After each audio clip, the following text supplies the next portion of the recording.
the Bloodline Invaders series. The final chapter. The light door opens. So we're going to pick up right where we left off on the first part. If you didn't see the first part, it's going to get a little confusing on the second part, then it might be good to watch the first part. Now that we got that part over, we'll move on. All right, so we're going to take a closer look at each continent now. And all I'm going to do is basically give you the summation of the research. We won't get into the granular or to the minutia of this, but we will get into enough that I hope that what you leave with is a better understanding and a deeper knowledge of each one of the continents that we all share as neighbors. So, we're going to start with Australia.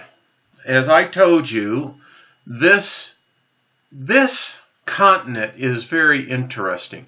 You can just look at it on the map. Besides, when you look at Antarctica, Australia is really in New Zealand. Got to count that in there. They're really apart from the other development that was taking place on the continents. And then I would say probably coming in would be South America. So one of the things that the Aborigines, they're an amazing culture. The Egyptians came to see the Aborigines. And the reason why they came was that it was said, according to the pharaohs, that they possessed a knowledge not known to any other race. Now, I think that's interesting, that a culture such as the Egyptian culture and the longevity of it and the influence that it's had even on today in our modern society is remarkable. So, their images are different. They have a look that is foreign, you could say alien. But one of the things that I have learned in some of the books that I have read is this rich culture, this unique race of human beings, had an understanding of things that we don't. Now, if you look at the top to the right, notice the serpent. I'm going to start pointing these out to you. Here, again, is man. Notice again the serpent over on the right. The birds. This is the rainbow serpent. It's the creator. This is a, well, I'm not sure if it's a man or not. I'm not educated enough to interpret the drawings. However, I would love to go out and meet with the elders. I believe that they have an understanding of wisdom not known to the rest of us. This is another depiction of the creator, the rainbow serpent, God. And here you can see again the many different interpretations. The point is that it's very prevalent through all the drawings. This is the creation of Earth. Again, maybe Conan had it right. I'm telling you, there is something to this. But nevertheless, when you take a look at this, you can tell that there is an understanding. This is man, representing, I believe, the animal kingdom. And the serpent. It's just so prevalent. South America. Boy, Now this continent is definitely the strangest. They have uniquenesses that are only attributed to this geographical area, but the connection that they have, it would have been impossible, and you'll see what I mean. Very diverse belief system. Particularly on, you look on the Pacific side and the Atlantic side. The Pacific side that I have found thus far, boy, it is definitely out there in the outer limits, as you'll see. The Incas had an interesting perspective. I believe they saw the world in a different point of view, obviously. And their story, their creation story of their gods, in many cases are unique to them. Here is the sun god. If you'll see the serpent that's being held, the Incas. Now you can certainly draw your own interpretation.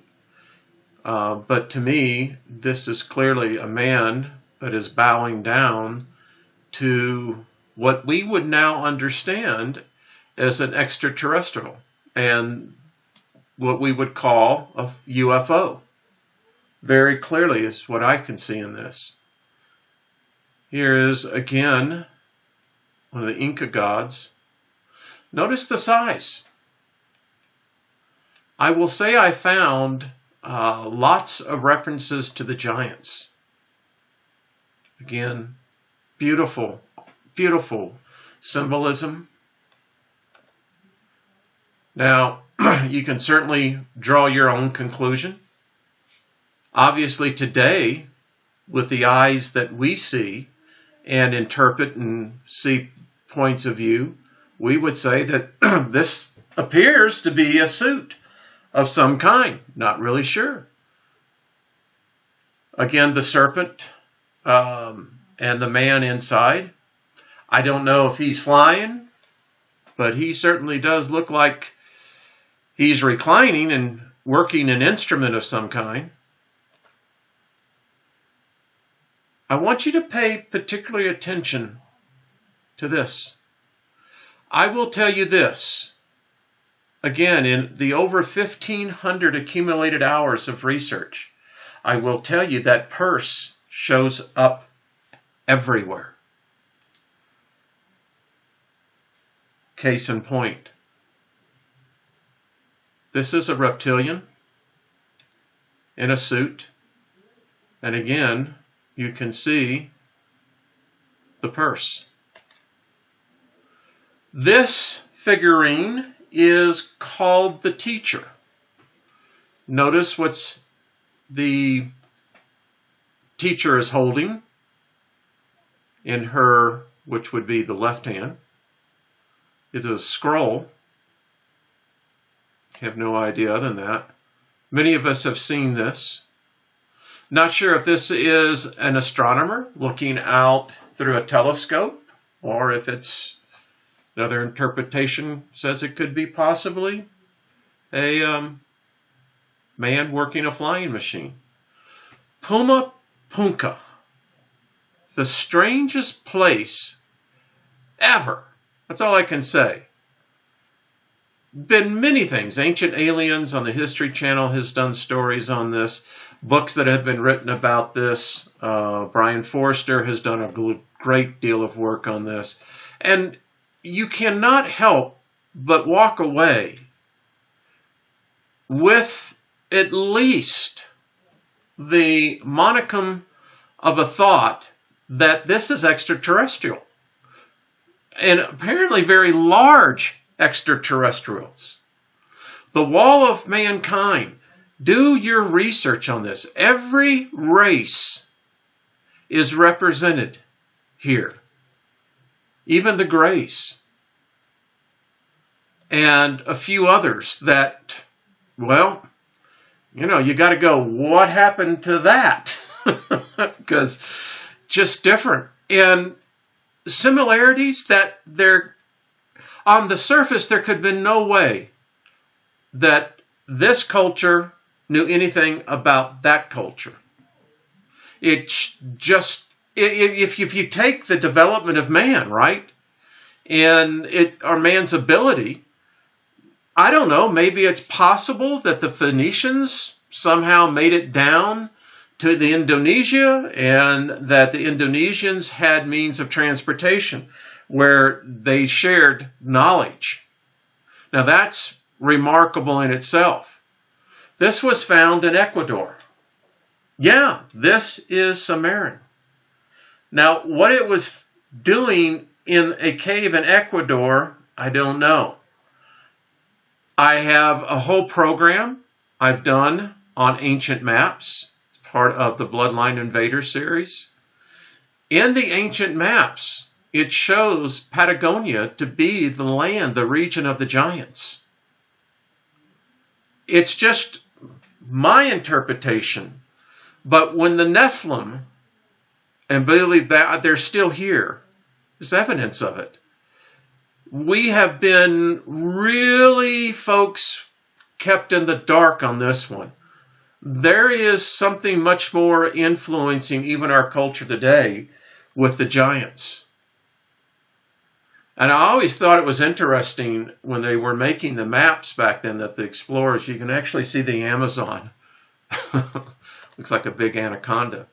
But again, what were the Sumerians, Mesopotamian figurines of deities found in caves in Ecuador and South America? Here's another very interesting drawing. This is the Son of God, what they term the Savior. Notice what he holds in his hands.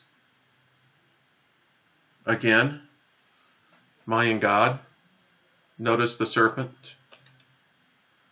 Here is a warrior killing a Nephilim. These giants were said to have red hair and red beards and stand on average about 9. The largest one I read was estimated to be possibly as much as 11 feet tall. And of course, you have the elongated skulls. Still, I believe this has a direct connection to Egypt. And just strange things that have been photographed. Kind of makes you believe in dinosaurs, doesn't it? Central America, again, rich culture, belief systems, different than the Incas in South America, but a lot of similarities. Again, the serpent god. Now, this is an interesting review here. One of the most remarkable of the crucified world saviors is the Central American god of the wind or the sun, Quasimodo, concerning whose activities great secrecy was maintained by the Indian priests of Mexico and Central America. He was the god and Gucamataz, and I'm sure I'm messing that one up. In Peru, he was called Amaru. From the latter name comes our word America. Let's see to this. Americua is literally translated land of the plumed serpent. Let that sink in. Land of the plumed serpent. What is going on here? And again, rich records. As much as the Spanish tried to destroy the records, the locals, inhabitants, they hid many of their precious treasures, as much as the Jews did when Titus took down Jerusalem. Again, the serpent. Just here's the Mayan Snake God. This is Mother God, the Aztec Mother God. She is the one that there is no God unless she created it. And notice the serpents. Here's the wing god, the feather serpent, again. And the link I've left, you'll be able to use that, and you can actually do your much more in-depth research. North America. First humans in America, about 20,000 years ago, migrated from Asia by crossing over the bridge, which is now the Bering Straits. The first human formed many tribes. In all the cultures that I have studied, tribal life is predominant, very much so. They domesticated the horses here. The Indian belief in general is one of the kindest, most gentlest, loving that I have read. They were a happy people, and their faith in God was very much connected to the earth. And it was the thought that you couldn't have a father without a mother. You had to have a mother God who was with Father God. And here you can begin to see where the influence of the belief systems. And as you got further more north, you begin to see more of a belief system that was more Asian than it is, in fact, from South America. Everything had a spiritual component, single creator. All land was communal. The gender relations were very, very balanced. Had a deep faith and belief in snakes. The serpent plays a very big role as the sun. This is a depiction of natives in one of the tribes worshiping the sun. The culture of these beautiful people. They say that, and I do agree, that they were the first human beings. A beautiful, beautiful culture that has been obliterated and taken away. And we can thank the white man for this. In our recklessness for getting wealth, we obliterated a culture that had a relationship with the Creator God that was unique. Particularly here in New Mexico, which had a lot of, I think, resemblance to the Aborigines. Very much so. Again, I see these type of drawings, and it was important. They left us a message. Again, Rich and the Serpents. More. These are the tribes. And you know, we don't know their culture anymore. Their belief systems. And they have something to contribute. But we'll never know. Again, America, land of the plumed serpent. Think about that, folks. There's some significance to this. Here's a rendition of the legend of the Hopi meeting the Reptilian King. I don't know.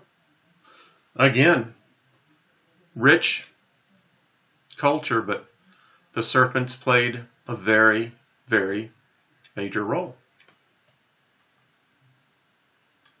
Now, Europe. There's a lot to this that I did not know. And seriously, there is more that I still don't know. But what I have come to understand has changed my perspective in understanding in ways that I could never had fathomed. Here's a good flowchart of how the influence of cultures, particularly coming from the Middle East. You'll see that this had a great influence. Also, when you think about it, the Germanic culture, unique to itself. And again, you can see how the family tree carries on. Many saints that I was unaware of had powers. Again, the drawings, similarities to other places on the globe. This is the Irish God. Again, notice the serpent. Again, the priest. The Druids. All of us know about Stonehenge. You know, there was something here that we have lost in understanding. I found this one very interesting. That if you'll notice over on the right, the snake, that is the tree of life, but it was very much a part of the early Christian worship and showed up in many different faiths, beliefs, practices, whatever you want to put your term to it. There's a Hungarian god, the Norse wolf god. This thing, by the way, this wolf was big, kind of like a Mack truck, dump truck. Now, this one is strange. This pictograph here, you would think it's Egyptian, right? And it is. It has absolutely, but Irish origins. Again, notice the serpent. These are some very, very early drawings. Athena. The wolf god. Notice what the wolf is holding in his hands. That symbol seen around a lot of places. The serpent worship in Ireland and surrounding countries, very deep, very deep. This is the Sweden snake god. Now, I want to tell you, this figurine, they have found this figurine in a little different form, but in so many other cultures. This is the snake goddess. And again, in the royalty, you have the lion that is the head of the snake. This is Mother God. She is the one who creates, not the male. And you can see where the influence, how the different cultures began to migrate over, the Pyrenees, the mountains, and began to filter in. And again, when you look at Britannia and Ireland up there, it had an isolation to it. Now, the Romans were there for nearly 400 years. This is from Germany. Cannibalism apparently was very prevalent at one time. I'll let that speak for itself. Here's the Norse serpent worship. Again, very prevalent. I don't know what was happening with the Danish. I'm not even going to comment on this one, but I put it here because I thought it was interesting. Here's Odin. Again, Odin seeking what the future is with the Volver. Again, more, as you can see. Battle scenes. God of Thunder from the Slavic. Earliest carving of serpent worship in Ireland. Dates back before the 1st century. So there's something here that is of significance. Again, throughout many of the regions in Europe, this was ever the case. You can see Athena. Notice again the serpent. She's not fighting the serpent. The serpent is on her side. And where you would think that this would be like something on Easter Island, no. The Baltics. The Norse beliefs, different, very different, much more Russian, I would say, influence, but yet the serpent ever present. Thor battling the Nephilim, very interesting, is this not? You know, goddess of liberty, Greek. Notice again the serpent. The Gnostic goddess, Sophia. Notice the serpent. Here's the Ukrainian Blacksmith God. Listen, you know, when you think about this, back in the day, blacksmithing was powerful. I mean, seriously, if you were a blacksmith, royalty. Now, I put this in here. This is in the Baltic Sea. Weird, isn't it? Look at the divers. I don't know how big this thing is, but it's huge. Now, the fertility goddesses of Ukraine, and you think about it, it's very important, particularly in many of these cultures, was the next generation. I think this is Mokosh, god of women, of fate. Yep. Ukrainian goddess. Now this, you were going to look at later. Brigid, the Celtic mother goddess. The Welch goddess of earth. So, yeah. All right, let's move on to Africa, because Africa gets definitely even more interesting. So much of the influence in Africa was set up by kingdoms, and each kingdom had its separate belief systems, but again, a lot of cross-pollination, as we'll continue to see. And the diversity of Africa as well. I mean, you look over at the Kush over there, which is Egypt, I mean, 2000 BC. And if you look in a lot of these kingdoms, and you will see as well longevity. So here's a good list of just the overview. The website that I showed you in the part 1. Again, you can look at this, but look how the gods go. Supreme God, Creator God, Mother Goddess.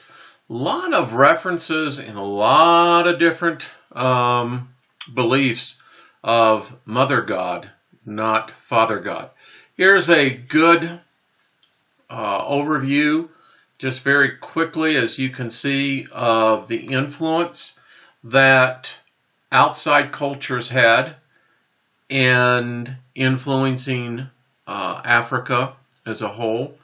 But on the same hand as well, Africa lent itself to the belief systems that now are built into many of the belief systems today, including many that we over here in the Western culture we're probably not really aware of.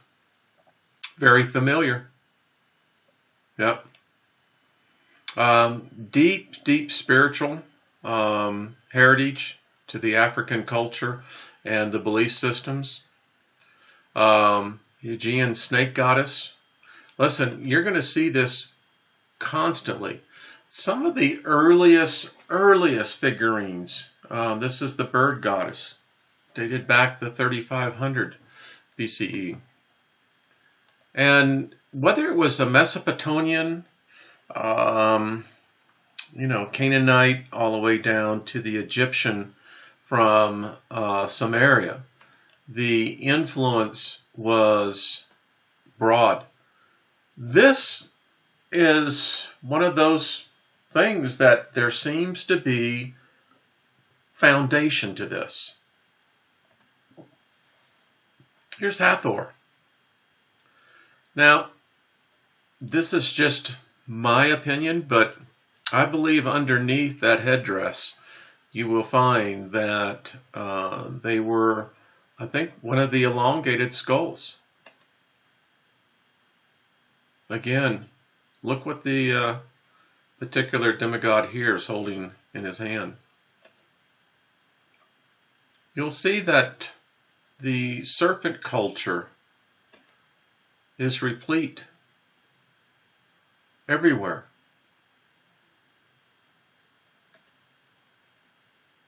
A lot of different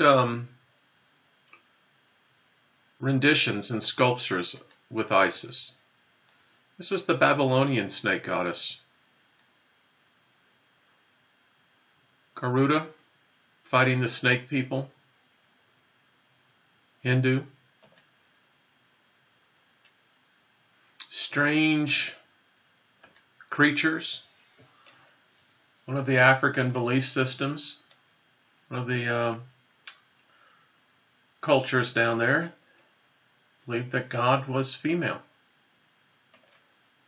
And again, you'll actually see as well a blending of both the serpent and the female form in the form of goddesses.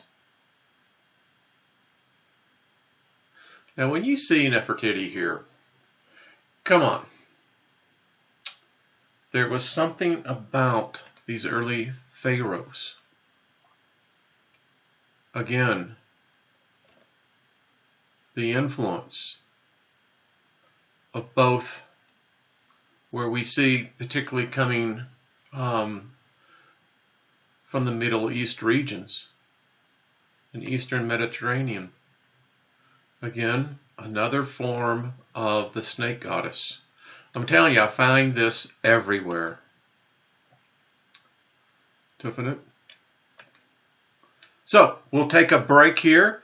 This will be the end of part 2. Stay tuned for part 3 because it really becomes full circle at that point. You will actually see how all of this ties in. All right,